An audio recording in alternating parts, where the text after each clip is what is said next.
Hi friends, Christie here. Thank you so much for stopping by Books and Jams today on this last day of February. I have a book haul for you. I have a goal this year of spending less on books and bringing fewer books into my home. And to that end, I want to go 6 months without buying books. But February was a month where I did spend some money on books, mostly thrifted, and some were sent to me. And I did place a book outlet order that is not here yet, so I will have to share that one in March because I just did that the other day. But I do have a handful of books here to talk about today. Some I've already talked to you about, and we'll start with those. I did go thrifting with my mom last weekend when she was here, which was so nice to have her here. So I showed these already in that weekend vlog, but I will show you them again now. First is Agatha Christie, Death in the Clouds. I'm really excited to have another book of hers to read on my shelves. This is another Hercule Poirot mystery. So I don't want to even read the back of that because I don't want to know. I also picked up a Diane Chamberlain book, The Courage Tree. This one, let's see, on the back it says, 8-year-old Sophie Donahue just wanted to be like every other little girl, which is why her mother Janine reluctantly agreed to let her go on the weekend camping trip with her brownie troop. But when Janine arrives to pick Sophie up after the trip, her daughter is not with the others.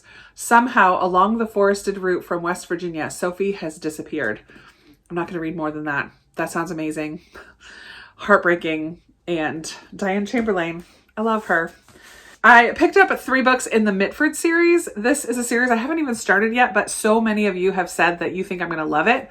So when I found them for 50 cents a piece, I couldn't resist. I got books 3, 5, and 7. These High Green Hills is book 3.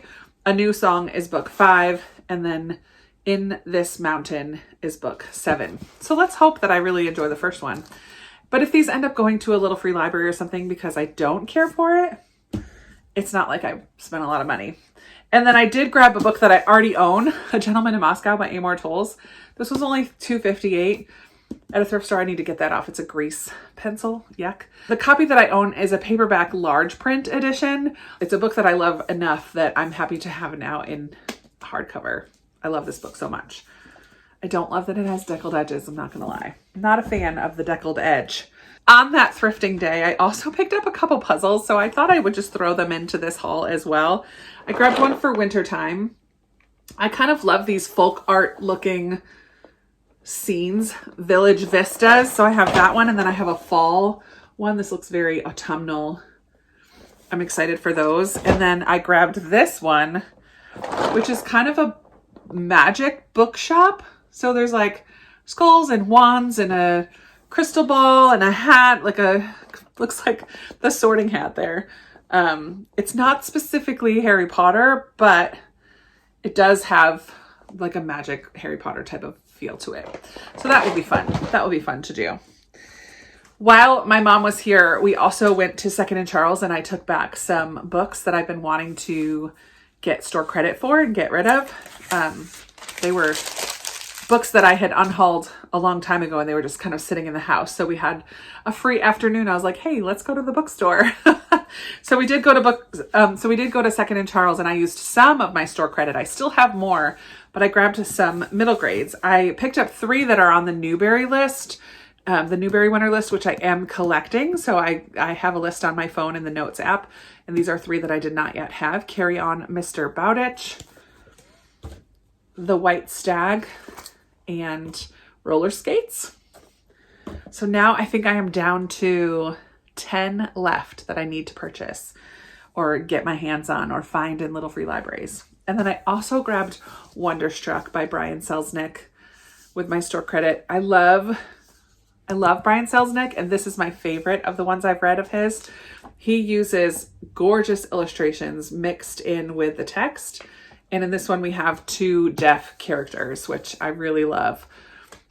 So I'm very excited to own this now. I have read all of his except for his newest. I've read them all, but borrowed them from the library. So I'm very excited to now have that one.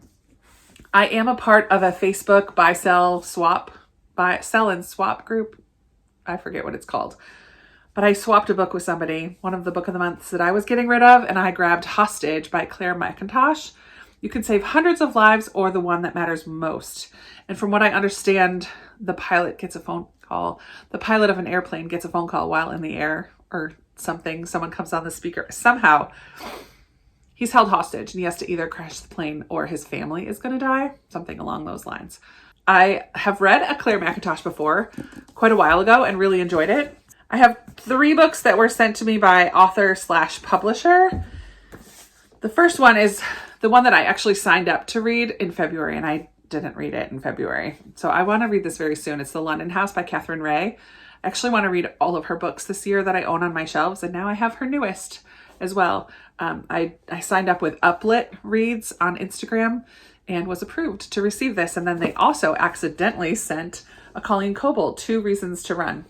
But this one is a historical fiction set in London. Uncovering a dark family secret sets one woman on the journey of a lifetime through the history of Britain's World War II spy network and glamorous 1930s Paris to understand her past and shape her future. Excited for another Catherine Ray. It's a little different than the others of hers that I have on my shelves. And then this Colleen Coble is, I believe, the sequel.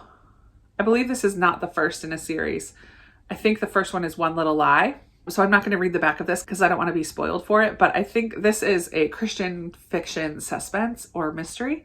So I'm looking forward to giving that a go. But I will try to find the first one from the library before diving into that one. And then this author reached out to me, Alison Blasdell, about this Civil War novel called The Confederate's Physician. And it follows this young woman who was trained in France to be a physician. And then when she comes home, the war is going on and she disguises herself as a boy and signs up to be a part of the Union Medical Corps. But on her way there, she's captured by a Confederate patrol. And then when the commanding officer realizes that this boy is a capable physician, she's kind of enlisted to serve as a surgeon for the Confederate Army, who she doesn't really agree with or want to be a part of. But it sounds really interesting, and I'm excited to have that.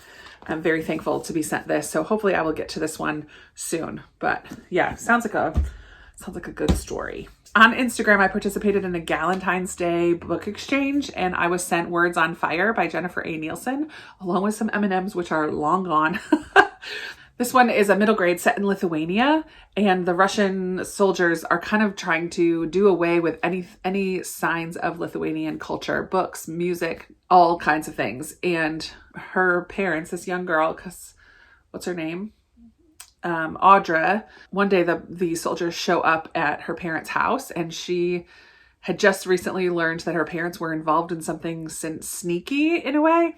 Her parents kind of send her with this package to deliver, but she knows if she leaves to go deliver this package, her parents are their fate is possibly sealed. So she listens to her parents, takes this package, which is a book, and gets involved with the resistance movement in Lithuania, delivering contraband books. Yeah, it just sounds like an interesting part of history that I'm not super familiar with.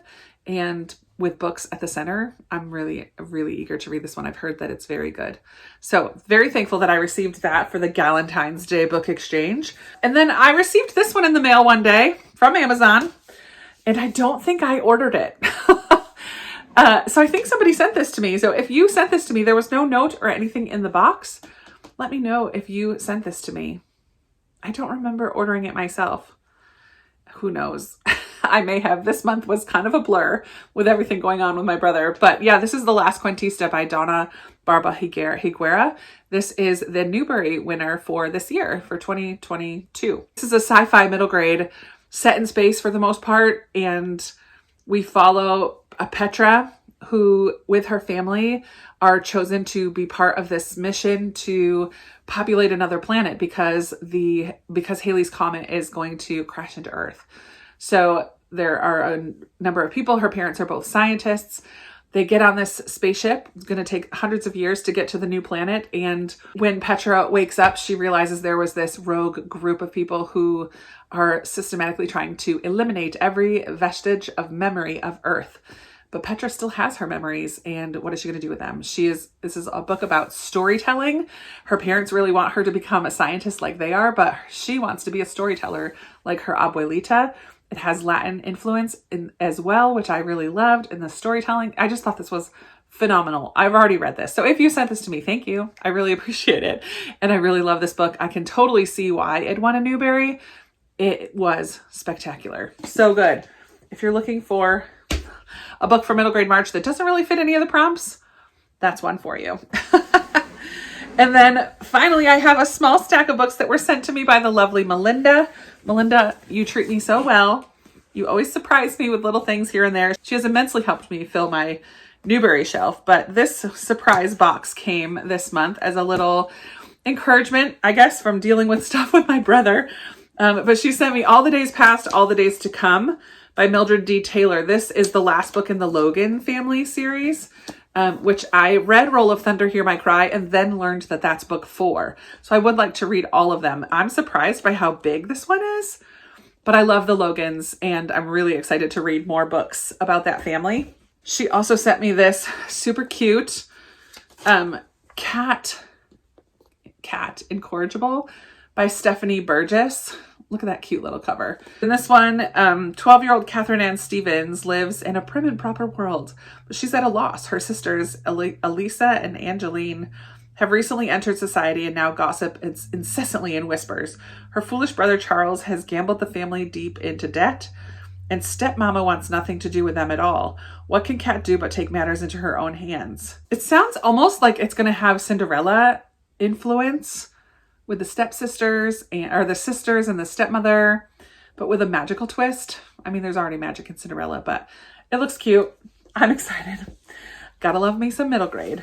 She found another middle grade that I thought I owned, but I cannot find it anywhere. Stella by Starlight by Sharon Draper, who wrote Out of My Mind. She wrote Blended. Those are the two that I've read by her and have loved both of them. I forget. I think this one is set in the South in the time of slavery. And Stella, does she leave to try to find her family or something? I forget the plot line of this, but I know I've loved Sharon Draper before. So I'm excited to read that one, and I'm not sure what happened to my copy of it. And then we have a nonfiction 9/11 book, Report from Ground Zero, the story of the rescue efforts at the World Trade Center by Dennis Smith. I have not read this one yet, so I'm really, really excited to have another book for that time of year. I loved The Red Bandana and The Only Plane in the Sky that I read this past year around that time, so I'm really thankful to have another one. Those are my thrifted and gifted book haul. I'm not going to try to lift these up because there's a lot of them and they're heavy, but I'm excited to try again in March to have a no-buy book month, to not go out and get books during the month of March. I will have a haul because I did have a book outlet order and occasionally have things sent to me or request for books to be sent to me. So I may have a couple in a haul at the end of March, but I'm not planning on buying any books for the month of March. So this is it for a little bit, which is fine because I have plenty on my shelves to read. I hope that you enjoyed this book haul, and I'm very excited because tomorrow starts middle grade March. Yay! Thank you so much for watching. I really appreciate you spending your time with me this afternoon, and I look forward to talking with you in another video very soon. Bye.